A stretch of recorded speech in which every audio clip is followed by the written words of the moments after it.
talk to any CMO, they're not gonna be like, yeah, we just turn it on. I'm sorry. I can't, I am very handsy. You're beating the crap out of this studio. Everything I'm hitting. I've got long appendages. They're flailing everywhere. Would it help if we held hands? Yes, I think it would.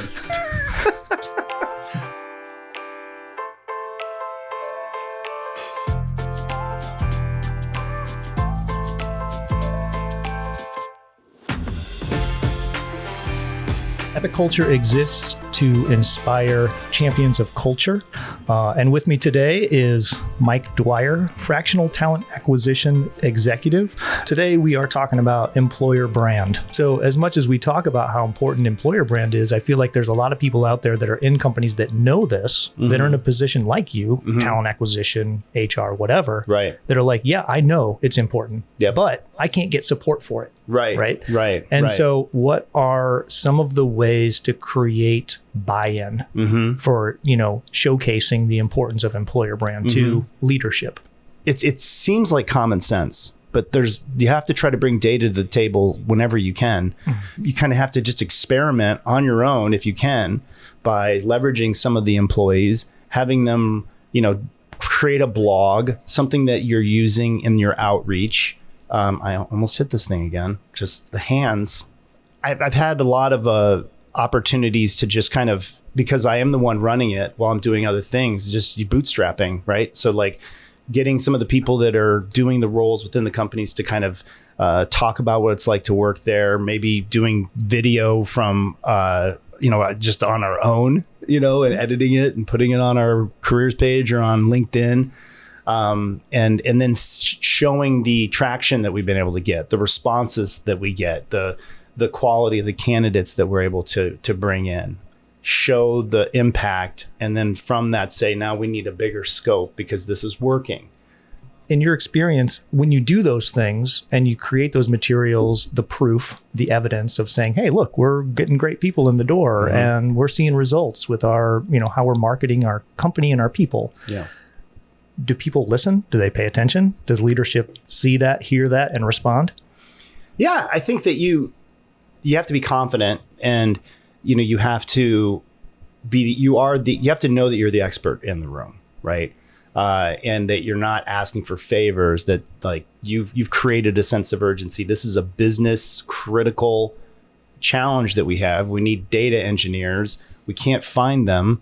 We're not getting them in the door. They're not applying, they're not responding. How do we differentiate ourselves from all the other companies in the city that are looking for data engineers?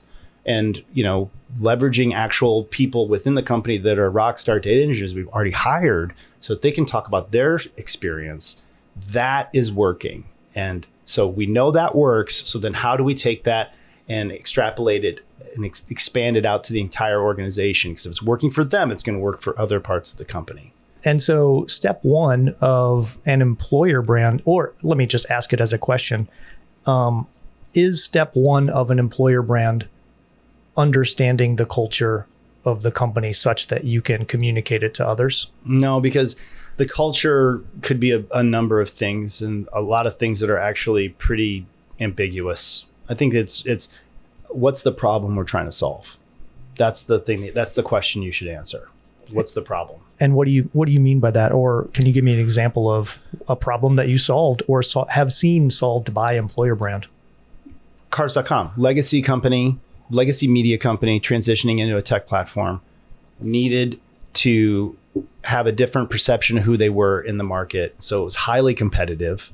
And we had to differentiate ourselves from other companies that were very sexy, that had just gotten $100 million in funding and were doing amazing things with their technology.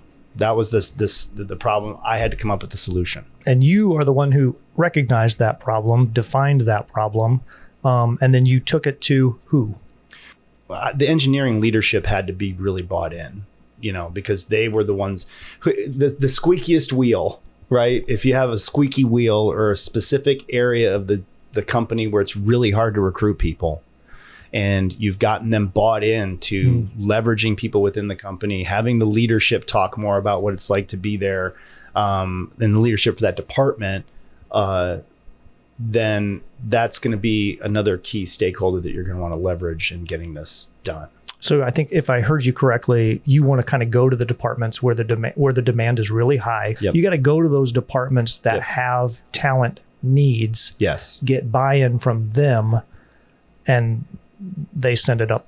They do. Right. Yeah. They'll be like, yeah, because they're the ones that they're in their weekly executive meeting with the CEO, and they're like, well, talking about their challenges and recruiting, we still have these needs, that happens all the time. So you can even start by talking to some of them before you even go to the CEO, right? So you can talk to your boss, which is typically the head of HR, and then try to pick a couple of the squeaky wheels and start talking to them about what you want to do and getting them interested, educating them on it.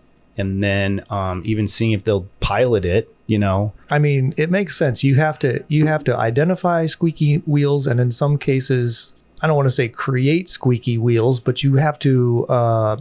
You need to encourage those Yes. leaders Yeah. of teams who need Yeah. people, and talent is a problem, to be talking about how Right. talent is a problem in their meetings. Yes. That's what I'm trying to say.